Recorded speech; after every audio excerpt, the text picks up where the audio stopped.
Good afternoon, everybody. Thank you for taking the time to take in this lesson.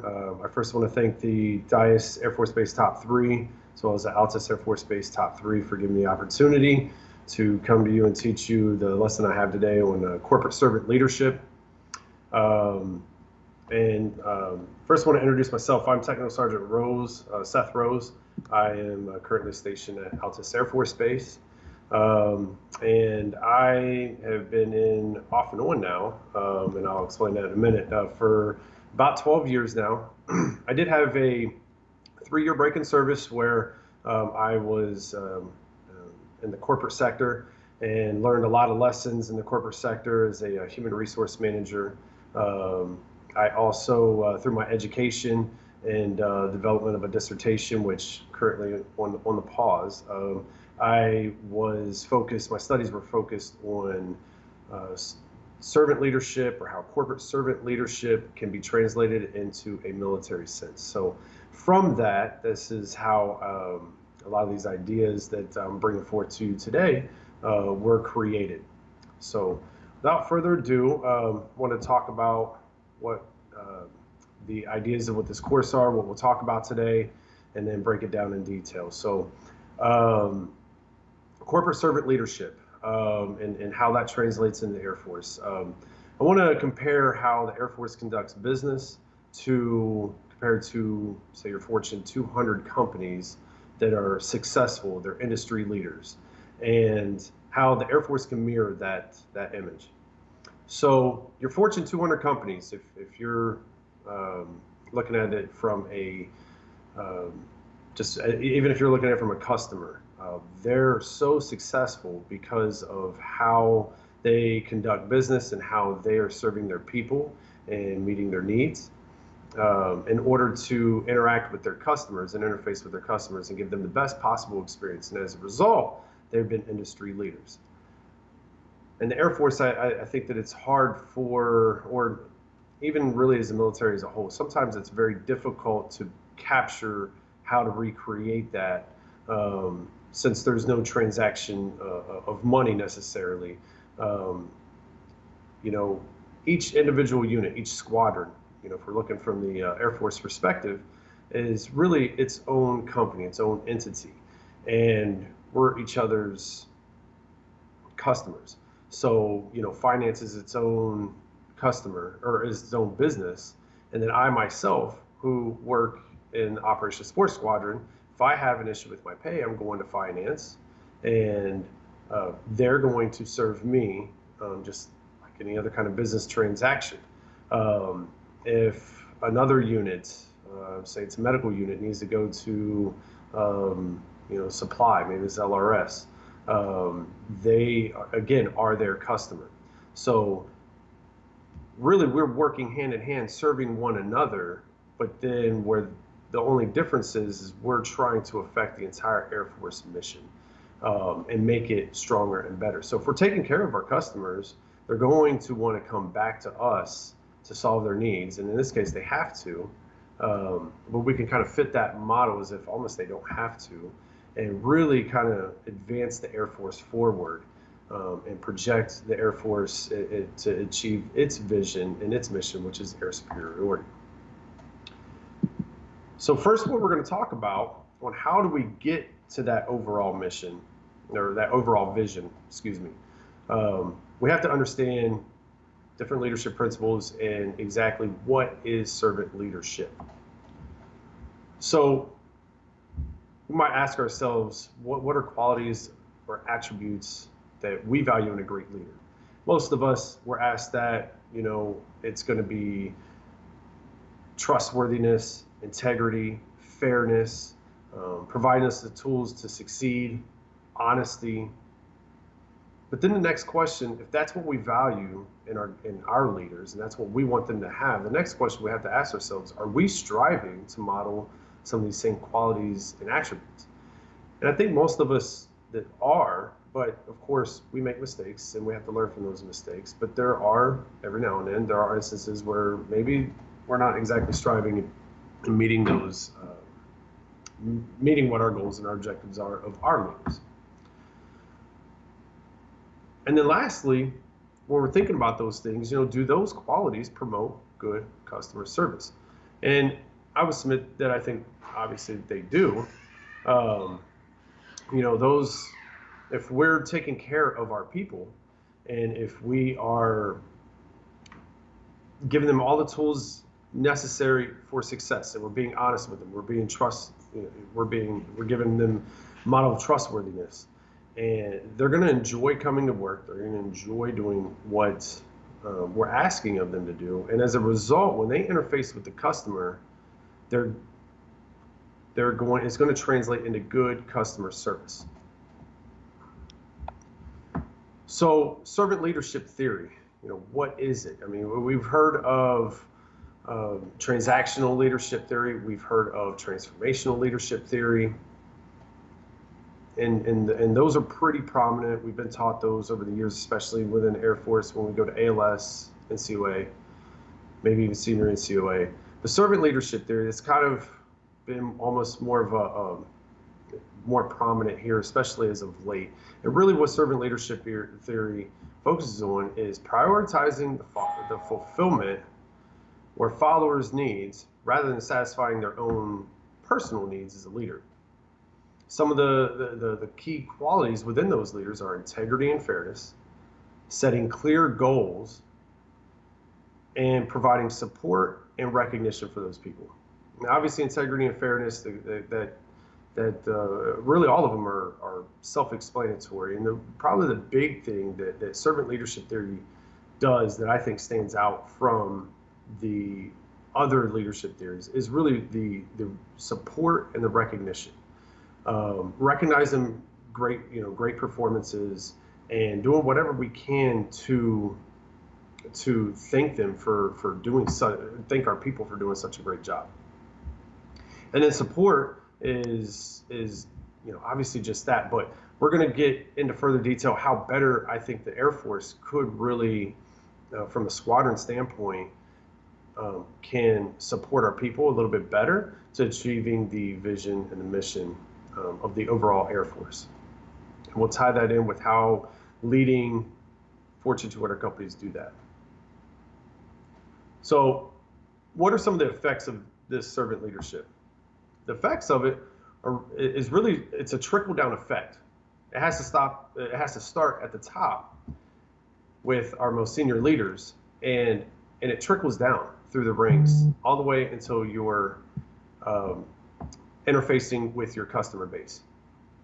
Some of those effects are followers begin to emulate their leaders' behaviors because they enjoy being around them. They see the example that they're showing for them, and they just recognize that, hey, I'm able to be productive. I enjoy being at work. And so, yeah, I want for my people to enjoy those same things. And then when you get down to the people that interface with the customers or the other units they're coming to for help, they want them to enjoy that experience as well. And they're also able to empathize with other needs ahead of their own. Studies, have really shown that with this model of leadership, that the performance under this model is much higher than any other sort of leadership model or theory that is put into place and enacted.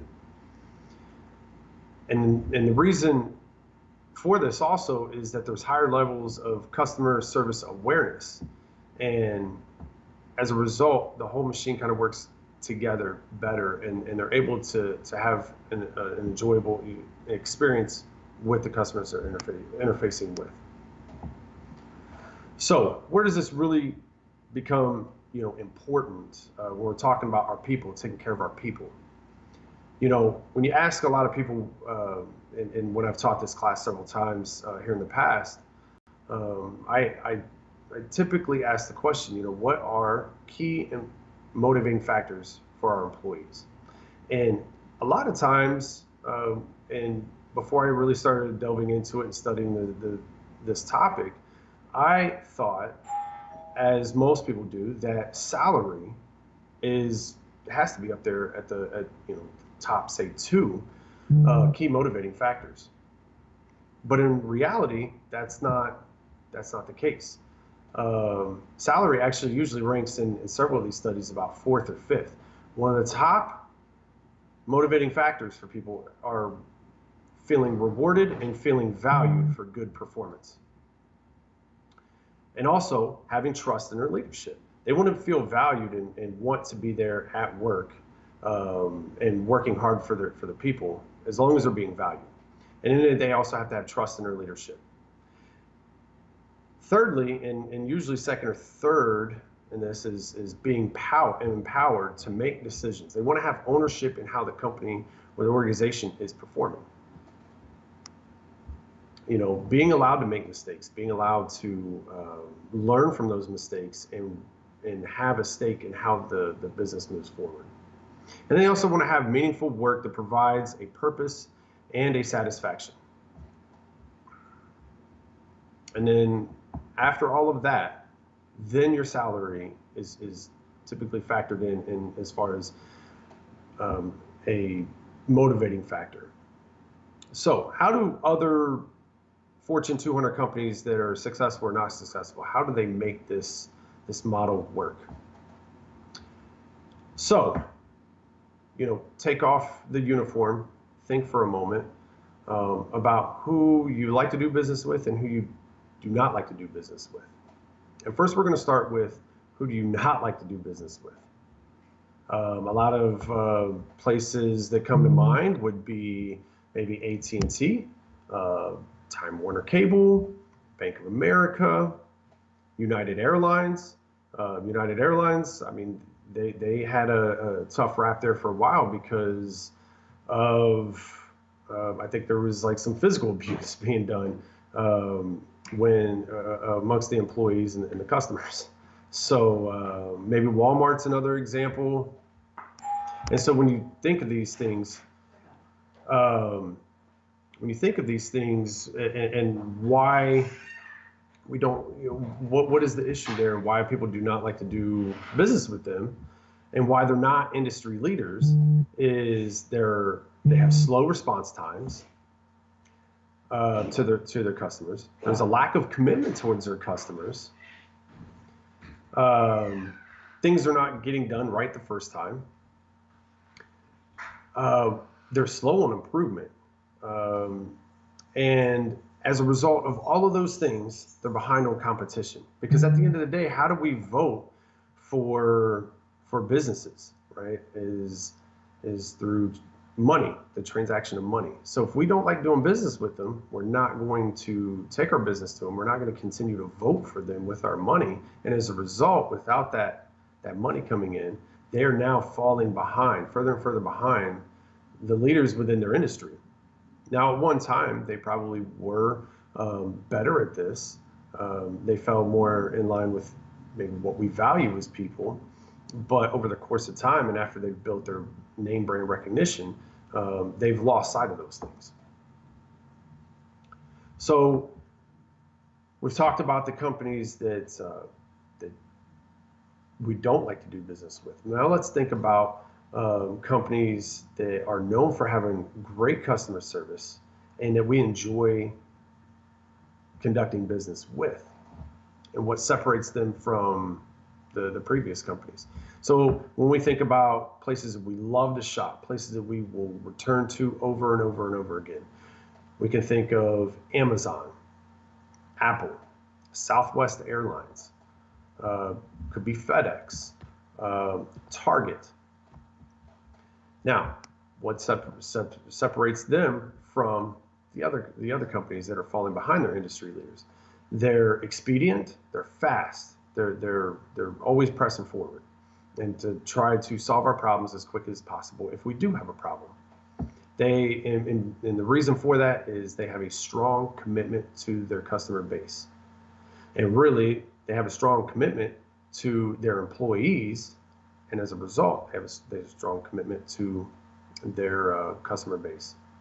There is a thirst for improvement, and I'm going to talk about this here a little bit later on, but they're always on the cutting edge. How can we push the envelope? How can we get just a little bit better today, next week, next month, next year? And I mean, the the difference, the margin there is very small, but it's also, while very small, very significant. They're very assertive. Once they make a decision, they are moving forward with it, and they are full steam ahead on that decision. But they're also patient. They know that some of those results that they are seeking are not going to come overnight. But they stick with it through their assertiveness, and they're very patient, and they wait for everything, the changes that they put into place. They wait for those things to become part of the new culture, and wait for that to propel them and move them forward. So that's the difference between some of your industry leaders, and then of course some companies that you recognize their brands, but they're not industry leaders, and they're losing market space at a steady rate. So how do we take those examples of those good companies, the Apples, the Amazons, the Targets? How do we take that example and translate that into how we conduct our business as an Air Force, and move forward and make sure that we are leaders? And in our case, as an industry leader, we're concerned with, the competition is other countries. So there is a huge significance and huge importance that is placed on us needing to be an industry leader. And maybe that's in conjunction with our allies, but think of the other countries around the world that are not allied with us. There is no margin for error in our business to ever fall behind in our industry. So how do we apply this? Well, you have to understand what the overall Air Force vision and mission is. Our overall vision within the Air Force is air and space superiority. Of course, now with Space Command, they're going to start leading the front on having space superiority. But as it stands right now, and we're still in close ties and conjunction with the Space Force, that is what our overall or overarching vision is air and space superiority. And the missions they strive to accomplish are in line with achieving that overall vision. Now within that, that's the big Air Force when we're looking at it. Now, each individual unit plays a role in the Air Force being able to accomplish that vision through the missions that they have. And many units and agencies or squadrons, we all interact with one another, and we work together to accomplish each mission that also ties in with the vision. So, giving you an example from how, when I was at Target and various other companies that I have studied, they do the exact same thing. And it's what makes them so successful. So from the corporate level, if we're just talking Target, the corporate office, they set out kind of a vision for where they want to go. And then within that vision, there's certain opportunities, there's certain goals that they have that are all tied to their vision. And those goals would also be known as our mission, our different missions. So they just at the top level, they have goals. And then from each individual unit down to the regional level, to the district level, down to each individual store, and then further down into each individual employee with the company, their goals on how, when you're setting forth with their initial feedback, their goals for the year are all tied and interrelated. And it goes all the way back up to the corporate overarching vision and goals. So the Air Force can do the same thing. Now the Air Force has a vision, and we've obviously outlined that. And there are several missions that we have in place that are critical to accomplishing that vision. But we can take that and we can roll it all the way down to the squadron level, and then down to our flight level, and then on down to our each individual airman. And how does everything that they do tie in with the overall Air Force vision and mission?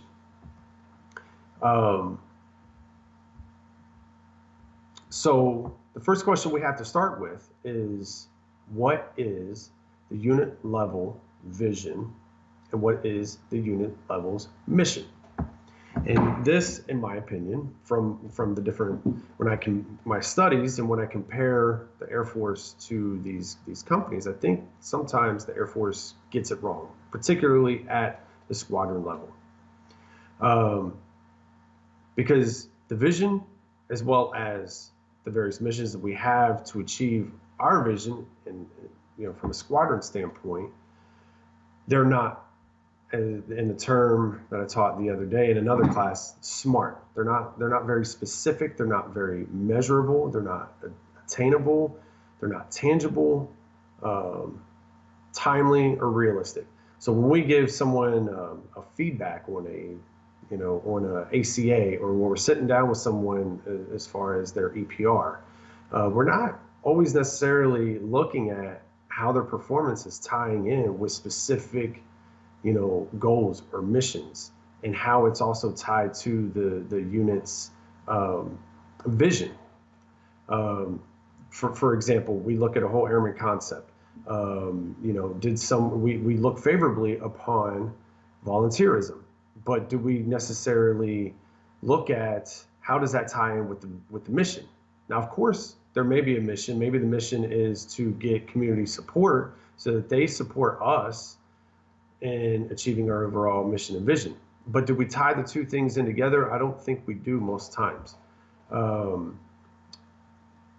Being a part of a professional organization such as the Top 3 or the 5-6. Now, we obviously see how those things are important to developing our people, but how do they tie into our units achieving their vision and their mission? I also see that, a lot of times when you're looking at a vision statement, it's very vague, it's very broad, it doesn't really change very much. So there's nothing there specific. There's nothing to know what have we achieved the vision, and I think that's probably the biggest discrepancy I would say I have when I look at a vision statement and also the mission statement, or the various mission statements. Excuse me. So if it's not very specific and there's not really anything there tangible, how do I know that I'm getting close to achieving a certain goal or mission? And even furthermore, to take that one step further, how do I know that I'm actually moving forward to achieving the overall vision? And so if I don't know if I'm moving forward and I'm getting closer to achieving vision, or let's say I achieve a vision, well, obviously I need to still now continue moving forward, to continue to grow, to continue to get better. Now I need a new vision. And with that come new missions or new goals. So if I'm not ever able to achieve the vision mission, then I don't know when it's time for me to get better, when it's time for me to grow.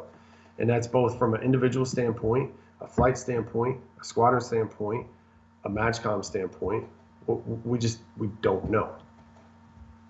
So it is very important for us to start rethinking these things and realigning these things and start making our vision statements smart. Again, specific, measurable, actionable, realistic, and there's a timeline to measure it against. And the same thing goes for the mission. They work both hand in hand.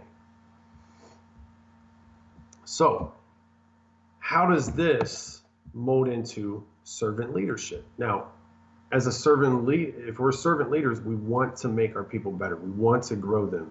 And we're providing every single tool and resource necessary to making those things happen. In order to provide them with all of the tools, we have to start somewhere, and we have to start with our vision and our mission statement. Our vision provides a clear picture of where we're headed. And then again, like I said, our missions are our goals. How are we getting there to that way ahead? And challenging people. We have to be able to provide these things in order to provide to provide good servant leadership. And I think if we are able to apply those things, and we're able to start getting this right, we'll start mirroring and we'll be in line with some of these Fortune 200 companies that are leading the way, that are always pushing the envelope, always getting better, growing in their market spaces. And again, like I touched on earlier, we have to continue growing to and to stay ahead, to stay ahead of our enemies. And as a result, I think with this theory in place, the Air Force will continue to grow, will continue to get stronger, and we'll be able to move ahead and stay ahead in that fight to maintain air and space dominance and superiority. And so with that, that concludes the overall presentation that I have based on corporate servant leadership and how it translates into the Air Force. At this time, for those that are watching, if you have any comments, if you have any questions, I want to open up the floor to anybody wanting to type in the chat any questions that you may have for me, and I'll be more than happy to answer.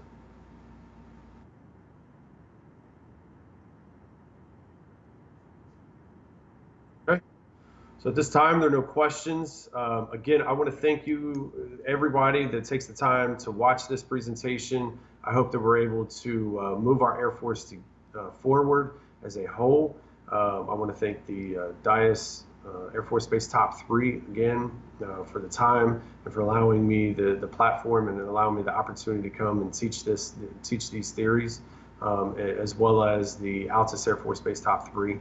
I hope that you all have a wonderful day. I hope this adds to your toolkit as leaders, that you're able to serve your people, and we're able to together work to move forward. Thank you very much.